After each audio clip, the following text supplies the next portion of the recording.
Ya estamos de regreso aquí en Ángulos platicando con Luis Guzmán y Genaro Martínez, activistas en pro del matrimonio igualitario y también de cuestiones que tienen que ver con la igualdad de los derechos de las lesbianas y los homosexuales. Y decíamos antes de la pausa que es muy importante que en todo el país haya ya matrimonio igualitario, porque ha habido algunas otras legislaciones en algunos estados que pretenden suplir ese matrimonio igualitario, como el caso, por ejemplo, de Jalisco ahora con la libre convivencia y otros estados. Sí, como en Coahuila en Colima, perdón, es el enlace conyugal, que tienen los mismos derechos, pero no el mismo nombre, ¿no? Entonces es lo que decían que era pues discriminatorio, ¿no? Y otros estados de la República que... Coahuila, que tiene el Pacto Civil de Solidaridad, ¿no? Son las tres, ahora sí que, uniones civiles que existen en 3 estados de este país, en el cual pues son uniones que reconocen algunos derechos entre personas del mismo sexo, pero entre parejas del mismo sexo, perdón, pero que no son equiparables al matrimonio, que no tienen el mismo nombre y de esa manera pues no son reconocidos, en este caso por el IMSS, por el ISSSTE o por el Infonavit. Sí, que específicamente en este asunto de lo que hablamos del IMSS, ahora lo que falta es que, bueno, ya reconocieron a los matrimonios homosexuales, que reconozcan a los concubinatos homosexuales, porque también en el caso de las parejas heterosexuales se puede, ¿cómo es un asunto para registrar como derechohabiente a la concubina o el concubino, siendo mujer, en el Instituto del Seguro Social? Bueno, el concubinato es una figura que está reconocida en varios códigos civiles de los estados. En Jalisco no está muy bien establecido, pero el IMSS sí lo tiene muy claro, ¿no? Para registrar a una concubina en este momento, que son las que más registran, porque casi concubinos no es muy común que una mujer trabajadora vaya y registre a su concubino, pero bueno, aplicaría para ambos sexos, es acreditar 5 años de haber vivido juntos, o en el momento en que tienen un hijo, de esa manera se acredita en que viven en concubinato. Entonces el IMSS lo único que pide es el acta de nacimiento de este hijo que tienen en común, y de esa manera reconoce el concubinato, o comprobar estos 5 años que viven juntos por medio de recibos, por medio de testigos, y de esa manera el IMSS acredita que alguien es concubino. Entonces es un derecho que también se nos tendría que otorgar a las parejas del mismo sexo. O sea, en su caso, a lo mejor no darles el registro como matrimonio, pero sí como concubinos. Ustedes tenían ya 6 años como novios, como parejas. Sí, claro, entonces podríamos comprobarlo con testigos, comprobantes, como dice Luis, y se nos podría dar el derecho a la salud. Pero esa vía tampoco se las dieron.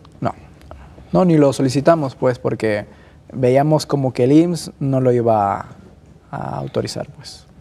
Bueno, si matrimonio era difícil, con un acta, concubinato menos. Bueno, vamos a lo que sigue.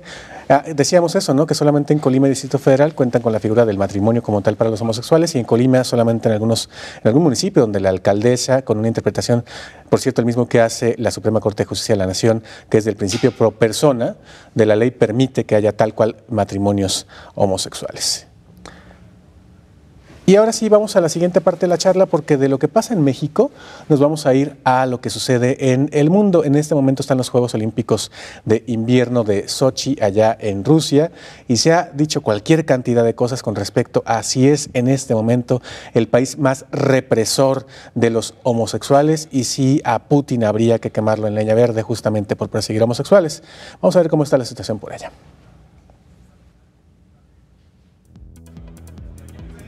En junio de 2013, Vladimir Putin firmó una ley que prohíbe la propaganda de las relaciones gays en Rusia.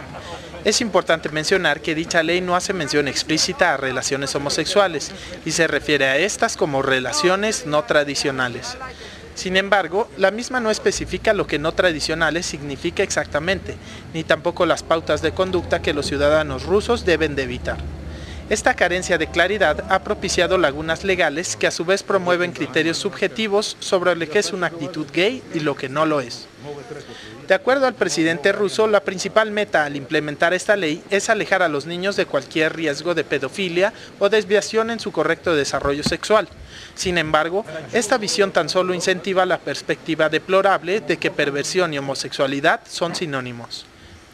Ante el impacto internacional que esta ley tuvo, el gobierno ruso se defiende diciendo que las encuestas nacionales arrojan que un estremecedor 90% de su población coincide con la implementación de la ley. En el marco de las Olimpiadas de Invierno en Sochi, el tema se ha vuelto a poner en el ojo del huracán. Tanto ONGs como activistas en general han aprovechado la presencia internacional que los Juegos le están dando a Rusia para alzar su voz y pedir que se retome la discusión por la equidad. Pues ahí está el panorama en Rusia y hay que decir que tenemos a un doble temerario en el estudio porque no solamente fue el IMSS a exigir su derecho de registrar a su marido, sino que te fuiste a Rusia ya estando aprobada esta ley. Bueno, yo llego el día en que se aprueba esa ley.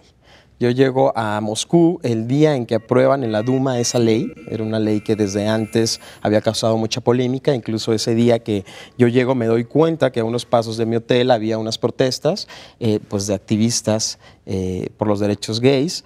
Y bueno, pues ahí empiezo a sondear y me doy cuenta de que ese preciso día acababa de aprobar esta ley, ¿no? Como lo dice la cápsula, es una ley que tiene mucha aprobación social. O sea, aquí, bueno, pues siempre, ahora sí que en el ojo del huracán están las autoridades, está el presidente, están los legisladores, pero bueno, ellos son los responsables, ellos son los que encabezan el gobierno, pero también hay que entender que hay mucha presión social para que este tipo de leyes se aprueben o se lleven a cabo en este país. La gente está muy influenciada por la Iglesia Ortodoxa, como bueno, nosotros conocemos países que están influenciados por la Iglesia, allá la Iglesia Ortodoxa tiene una cuestión muy en contra de las personas que tienen una orientación sexual diferente a la heterosexual y de esa manera. La Iglesia Ortodoxa es todavía más conservadora que la Iglesia Católica. Así es, y es por eso que bueno, la gente es la misma que impulsa, la mayoría de la población impulsa este tipo de leyes, ¿no? A mí se me hace muy importante destacarlo porque no es una cuestión que simplemente lo hagan las autoridades, sino que sí tiene un respaldo social muy fuerte. Ahora, pero lo que no es cierto es que haya un clima de represión, de censura, de expulsar a los gays, de tirarlos al río, de escupirles, nada de eso.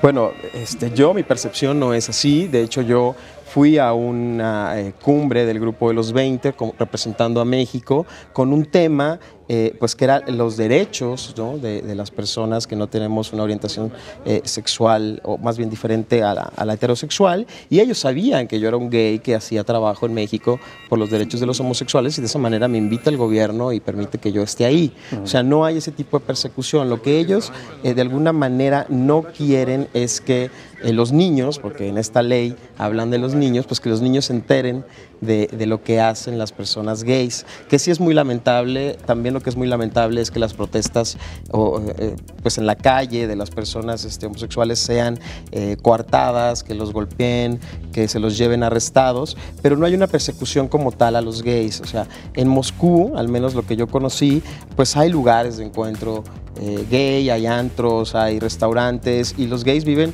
pues su vida de alguna manera normal, pero bueno, pues al mismo tiempo son reprimidos o no lo pueden decir abiertamente, como pasa aquí mismo en Guadalajara, como pasa en otras ciudades de nuestro país donde todavía hay actos homofóbicos, pero no hay una persecución como tal a las personas gays, lesbianas, trans. Ahora, lo que en realidad la ley en teoría penaliza es la propaganda. Es decir, yo puedo salir como homosexual a la calle siempre y cuando no traiga un letrero, que por lo demás no es que lo veamos mucho en el mundo, que digas, soy homosexual. Así es, que no traigas una bandera o que no andes con un megáfono diciendo que eres homosexual y que ser homosexual está bien. Ellos lo escudan con que no quieren que los niños sean contaminados, ¿no? Que pues, es obviamente muy lamentable porque, bueno, pues un niño que no tiene una orientación sexual diferente, pues no lo va a hacer nada más por ver a alguien que trae un letrero. Pero eso es lo que ellos, en su cerrazón, en su idiosincrasia, es lo que tratan de evitar, pero no persiguen a las personas homosexuales. También es así que hay varios artistas, cantantes, actores homosexuales que, bueno, ellos siguen haciendo su vida normal, pero pues sí, lo que sí es lamentable es que gobiernos como el de Rusia, que es parte de la Comunidad Europea, que tiene intercambio comercial con muchos otros países del mundo, que es una potencia, pues siga teniendo este tipo de leyes y que no sea de alguna manera pues condenado o obligado económicamente por otros países o por otros gobiernos a que deje de emitir este tipo de leyes. Sí, porque sí lo que es antidemocrático es el hecho de que una de las libertades, que es la de expresión, se vea vulnerada de esa manera. Es muy divertido porque es un poco como con la Iglesia Católica, ¿no? Decíamos, Genaro, antes de entrar al programa, que es la Iglesia Católica dice, está bien que seas homosexual siempre y cuando no ejerzas.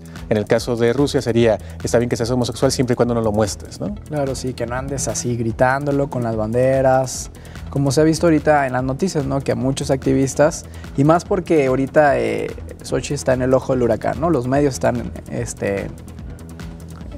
muy, ¿cómo se puede decir? Poniendo la atención en Sí, el... claro. Entonces, pues los activistas lo que hacemos es voltearnos a ver y ver lo que está sucediendo, ¿no? Pero la verdad es que no es el peor panorama del mundo. Insisto, no es que estemos defendiendo a Rusia, pero sí creo que hay muchísima exageración en torno a este asunto. Y vamos a ir a la pausa. Después de la pausa le presentaremos un mapa de cómo está la cuestión de los derechos gays en el mundo y verá que hay algunos otros países en donde de verdad están mucho peor y de esos no se está diciendo nada. Regresamos.